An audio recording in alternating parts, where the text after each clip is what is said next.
Dangi almost week பொது படம் release ஆகி நேற்று தான் எனக்கு இந்த படத்தை பார்க்கறதுக்கான வாய்ப்பே கிடைச்சது. அண்ட் நேத்துமே வேற ஒரு வீடியோ பண்ண வேண்டிய கட்டாயம். இந்த கிறிஸ்துமஸ் வின்னர்னு பலரும் சலாரத்தான் சொல்றாங்க கலெக்ஷன் வைஸ். பட் அதையும் தாண்டின ஒரு பெருங்கூட்டம் கண்டென்ட் வைஸ் வின்னர் என்னமோ டங்கின்னு தான் சொல்லிட்டு இருந்தாங்க from the first day it self. எனக்கு அப்போவே படத்தை பார்க்கணுன்ற ஆசை அதிகமாயிடுச்சு. பட் சொன்னது போல வாய்ப்புங்கிறது நேற்று தான் அமைஞ்சது. இந்தியாவோட நாங்கள் ஃபேமிலியோட லைஃப்பை பெட்டராக்க எப்படியாவது ஃபாரின் போய் சம்பாதிக்கணும்னு ஆசைப்படுற 3 யங்ஸ்டர்ஸை பத்தின கதை தான் இது. இந்த கதைக்குள்ள எங்க இருந்து சாருக்குள்ள வந்தாரு அண்ட் எங்க இந்த கதை காதல் கதையா மாறிச்சுங்கிறதுலாம் நீங்க படத்தை பார்த்து தெரிஞ்சுக்கோங்க. கதை ஓபன் பண்ணப்பட்ட விதமே ரொம்ப சிம்பிளா தான் இருந்தது. எங்கேயுமே அந்த ஒரு ஹீரோட டாமினன்ஸ்ங்கிறது இல்லை. இன்ஃபேக்ட் அங்கேயே நமக்கு கிளியரா தெரிஞ்சிருச்சு இந்த படத்தை சாருக்கு மொத்தமா டேரக்டர் கையில ஒப்படைச்சிட்டாரு அப்படின்னு. அப்கோர்ஸ் அந்த அளவுக்கு தன்னை ப்ரூவ் பண்ண ஒரு டேரக்டர் தான். பட் அப்படியான ஆள்கிட்ட இங்க உள்ளவங்க பிரச்சனை பண்ணிருக்காங்க. இனிமே இப்ப நமக்கு அந்த கதை தேவையில்லை. இங்க வரேன். இங்க இந்தியால அவங்களுக்கு என்ன பிரச்சனை, எதனால அவங்க ஃபாரின் போகணும்னு ஆசைப்படுறாங்க அண்ட் எப்படி இங்க இருந்து இங்கிலாந்துக்கு அவங்க போனாங்க அண்ட் அகைன் எத்தனை வருஷத்துக்கு அப்புறம் அங்க இருந்து அவங்க இங்க திரும்ப வந்தாங்க அப்படின்றது எல்லாம் தான் ஒரு 3 மணி நேரம் படமா இங்க ப்ரெசென்ட் பண்ணியிருக்காங்க. இப்போ ரொம்ப ரீசெண்டா எக்ஸாக்டா சொல்லணும்னா ஒரு 185 இயர்ஸ் கிட்டத்தட்ட ஒரு 185 இயர்ஸ்க்கு முன்னதான் மித்த கண்ட்ரிக்கு போறதுக்கு இந்த விசா ப்ராசஸ் எல்லாம் வந்திருக்கு. அண்ட் அது வந்ததுக்கு அப்புறமும் கூட பணம் உள்ளவனுக்கு அது எந்த பிரச்சனையும் இல்லை, ஏழை மக்களை தான் அது பாதிக்குது அப்படிங்கிற ஒரு ஸ்டேட்மெண்ட்டை தான் இந்த படம் மூலியமா இவங்க சொல்லியிருக்காங்க. ஆல்ரெடி அது 6 அடிச்ச ஹிரானிக்கு 6வது மட்டும் மிஸ் ஆயிருமா என்ன? இதுவும் ஒரு பெர்ஃபெக்டான 6 தான். கலெக்ஷன் ஆடியன்ஸான நமக்கு தேவையில்லை.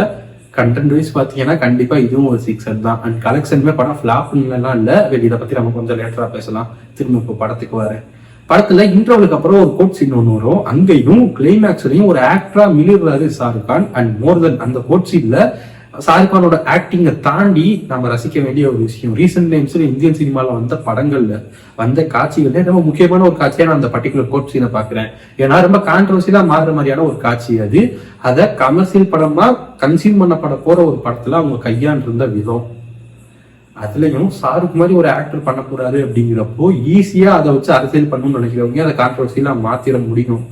But the way it was written and staged, அது படம் பாக்குறப்போ இன்ஃபேக்ட் இந்த கதையிலேயே ரொம்ப முக்கியமான ஒரு திருப்பு முனையா அந்த பர்டிகுலர் பாயிண்ட் தான் அமையும்.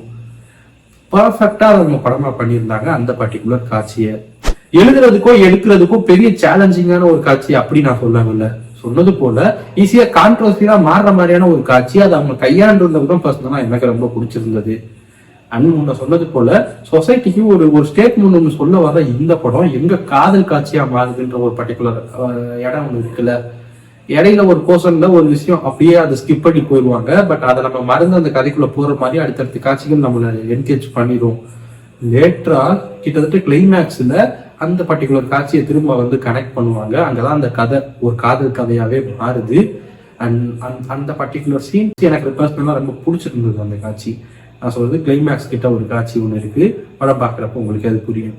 ஒரு ஓவரால் படமா பாக்குறப்போ கிட்டத்தட்ட 3 மணி நேரம் ஓடுற ஒரு லென்த்தியான படம் தான் இது. பட் இந்த டேரக்டரோட படங்களை பார்த்து படங்களுக்கு அது ஒரு பெரிய விஷயமா இருக்காது. அண்ட் இந்த படம் பர்டிகுலரா இந்த படம் இன்ட்ரோல் வரைக்கும் ஓடுறது எல்லாமே இன்ட்ரோ மாதிரி தான் இருக்கும். இன்ட்ரோலுக்கு அப்புறம் தான் அவங்க ஆக்சுவல் கதைக்குள்ளே போற ஒரு ஃபீல் இருக்கும். பட் இந்த கதை கையாண்டப்பட்ட விதம் இது எமோஷனலா மட்டும் நடத்திருக்க மாட்டாங்க. பல இடங்கள்ல பயங்கர காமிக்கலாவும் தான் அந்த கதையை நடத்தியிருப்பாங்க. அதுவும் இதுக்கு முன்ன ரொம்ப ரீசெண்டா வந்த இதே ஆக்டரோட 2 மாஸ் மசாலா படத்துக்கு அப்புறம் இதே ஆக்டரை இப்படி ஒரு டோன்ல பாக்குறது ஒரு புது எக்ஸ்பீரியன்ஸா நல்லா தான் இருந்தது. ஒரு சின்ன பிரச்சனை சொன்னது போல அந்த கலெக்ஷனுக்கு இப்போ வரேன். காரணம் என்னன்னா இது ஹிந்தியை தாண்டி வேற எந்த மொழிகள்லயுமே டப் பண்ணப்படல தியேட்டருக்கு ரிலீஸுக்கு. அப்படியான ஒரு படம் ஆல்மோஸ்ட் அத்தனை மொழிகளையும் டப் பண்ணி தியேட்டருக்கு ரிலீஸ் பண்ணப்பட்டிருக்க இன்னொரு ஒரு படத்தோட காம்படிட் பண்றப்போ என்ன எதிர்பார்ப்பு இருக்கும் அதுக்கு மேல. இது ஹிந்திலேயே டிஎன்ல அவ்வளோ கலெக்ட் பண்ணிட்டு இருக்கு. அப்கோர்ஸ் நார்த் இந்தியன் பீப்புள் இங்க நிறைய இருக்காங்க. பட் தமிழ் மக்களுமே சப்டைட்டில்ஸ் ஓடுறதுனால நிறைய பேர் போய் பாக்குறாங்க. ஸோ டப் பண்ணப்படாத அப்போ இதுக்கு மேல வேற என்ன பெருசா எதிர்பார்த்துட முடியும். அண்ட் கலெக்ஷன் அவங்களுக்கு என்ன பட்ஜெட்டோ அதை தாண்டி கலெக்ட் பண்ணாலே போதும். இது கூட வயசா இருக்க படத்தை விட அதிகமா கலெக்ட் பண்ணாதான் படம் வந்து கலெக்ஷன் வைஸும் ஜெயிச்சிச்சு அப்படிங்கறதெல்லாம் கிடையாது. அது யாருக்கும் பிரயோஜனமும் இல்லை. அதை வச்சு சண்டை போட்டுக்கிறவங்களுக்கு வேணா அந்த ட்ராக்கர்ஸ் சொல்றவங்களுக்கு வேணா அது வேணா அதை கொஞ்சம் அதை வச்சு கொலை போட்டலாம்.